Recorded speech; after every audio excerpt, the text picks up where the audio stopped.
Hi, Jake. How's it going? I'm good, thank you. How are you? Yeah, good. Not too bad. It's great to be speaking to you. I actually heard you first on the Mark Radcliffe show a few years ago. Oh, yeah? Fantastic. Good. Fergie McCormack was the track, and I thought it was excellent. Oh, thanks very much, Jake. Thank you. Yeah, it's a good track, all right. No? I was excited when I was told you were doing interviews ahead of your show at Quay Arts in a couple of weeks. Yeah. I wanted to start with, how did you get started in music yourself? I suppose I started like any young kid. I suppose I just started playing on the banjo and the mandolin and, guitar and stuff like that. And then I just kind of moved on to the bouzouki then a good few years later, probably between 12 and 15 years ago I started playing. So quite recently, really, in a lifetime, And I just played the bouzouki and kind of went back to college and studied music and stuff, and it was just something that I had a keen interest in, was the actual playing the bouzouki and singing songs accompanied by it, and it still holds me interest. I still do it to this day, so I love it. I'm actually playing music professionally now, on tour at the moment, and it's a fantastic way to kind of see the world and make a living and stuff, Did you grow up in a musical household? No, I didn't. No, actually, nobody in my house can hold a tune except for me, really. I kind of sad to say, but they know a lot about music in my house, so people would be aware of how music kind of affects people and has a good effect on people and stuff like that. In my house, so there's my sister and my mum and dad, and they would have been the people who would have introduced myself into the music, you know what I mean? They would have introduced me to the likes of the folk music legends, Planksty and, the Bothy Band and these, kind of Sandy Denny and this kind of stuff, that kind of music, Oh, I love you mentioned Sandy Denny there. I'm a huge Sandy Denny fan. Oh, yeah, me too. Absolutely huge, they would have listened to that stuff when they were growing up themselves. And so, by having it playing in the house, it was just something that I was quite familiar with growing up, and that's what I listen to now, you know what I mean? That kind of stuff. I'm actually interviewing Catherine Roberts and Sean Lakeman next week. Wow, fantastic. Tell them I said hello. I will do. Of course, Catherine voiced Fotheringay when they did a couple of reunion gigs. Beautiful, beautiful stuff, yeah. It really is, lovely, yeah. I love those people. I love those Lakemans. They're lovely people, Yeah. Lovely folks. I saw Seth at Cropredy last year.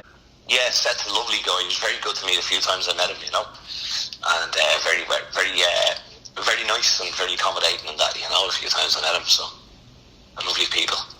You've got your new album. Why don't you tell me about that?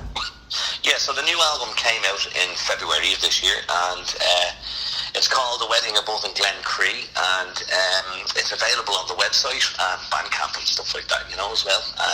The website is www.daoiri.com for Derry. That's how you spell Derry, And it's a lovely album with love songs, political songs and funny songs, and some very, very old versions of rare Irish songs as well on there, So very happy with the way it turned out, Now, your name in particular, actually, do you find that people mispronounce it often?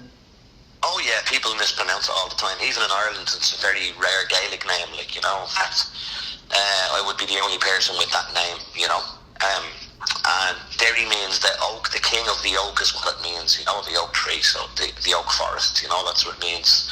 So it kind of translates into English from Gaelic into, the king of the oak. That's what it is, as in the oak tree, which is what Derry, is kind of Gaelic for, So, it's quite a rare name, and a lot of people thought that it was a made-up name, but it actually isn't. It was actually the king's name, the King of Kerry's name, years and years and years ago, back in the legendary days of Ireland. Have you ever met another Derry?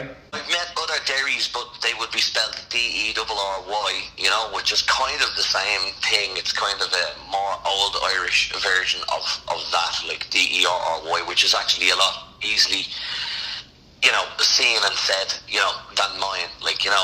Mine, because mine's Gaelic, you'd really kind of need to know your Gaelic to be able to say the name properly, with the fod on the last I and everything like that, you know. So, but yeah, I've met a few Derrys. There's a few people around called Derry, and there's actually more people around called Derry now, spelled the same way as me, as there was when I was a kid, like, you know. You're coming to the Isle of Wight. Have you been before? I've never been, and I'm really excited about coming out there on the ferry with the van and everything. I'm really looking forward to it, you know. It's going to be the highlight of the tour, in fact, I would say, like, you know. So, delighted, yeah, I can't wait for it. I would say there aren't many places you take a ferry to get to, but do you take a ferry to get over to the UK from Ireland? I do, yeah. I come from Dublin and I come to Holyhead, and then I just kind of, you know, it's kind of central enough in England, and then I kind of just travel around then with the van. I love it. I love the freedom of having our own transport with us, and just, you know, on days off, being able to go to see nice places and things like that, you know. I love that. There's a bit of a traveller probably about us, like, you know, in a kind of a bit of a free spirit about us, like, maybe, you know, I don't know. You know, love it. You mentioned the band there. Is it the Daoiri Farrell trio that's coming then? There's no, it's just for the one on the Isle of Wight, it's just me. But we are playing a gig. There's a special gig happening in King's Place in London, actually, on the 5th of May. And that's the Daoiri Farrell trio. And they're going to be coming out. The two guys, is Mark Redmond and Robbie Walsh, and they're going to be coming out for that gig. I'm really looking forward to it, like, you know. So it's kind of coming up closer to the end of the tour. You know, and all the tour dates are up on the website. If you were to ask me now, you'd probably catch me out, because we're juggling a lot of balls at the moment, trying to make it on time to places and do some interviews and stuff. But I do have them up on the website, places that would be close to people in case they didn't make the show, let's say, in the Isle of Wight. Well, that we are playing other places around, and if somebody would like to come to a show, I would be delighted to see them there, you know, Jake. It would be great. I'll make sure I mention some upcoming dates when I do the write-up. Listen, I'd really appreciate that if you didn't mind, because you never know who'll be listening to your show, like, you know, people from all over the world, like, you know. There was people at the show last night from America and everything, like, you know, it was unbelievable, you know, and Germany and everything like that, like, you know. It's really crazy. They travel crazy distances to come to these gigs, like, you know. It's like... The video in the Newcastle airport, the one that went viral of you playing Steve Earle's Galway Girl. Yeah. How did that situation come about? That was 7 hours in an airport with instruments, and we just played for probably 6 hours, you know. And that was 1 minute and 21 seconds out of the 6 hours that we played, you know. It was fantastic. It was a great day. It was one of the best days that I've had delayed in an airport ever, or probably only. You know, it was great to have my friends and my father there with me, and a lot of friends with us that day, and we made a lot of new friends that day through music. I thought it was great, you know. It's fantastic. Of course, Steve Earle wrote that song. Are you a fan of Steve Earle? Oh yeah, of course, sir. Who isn't? I don't know anybody who isn't, you know.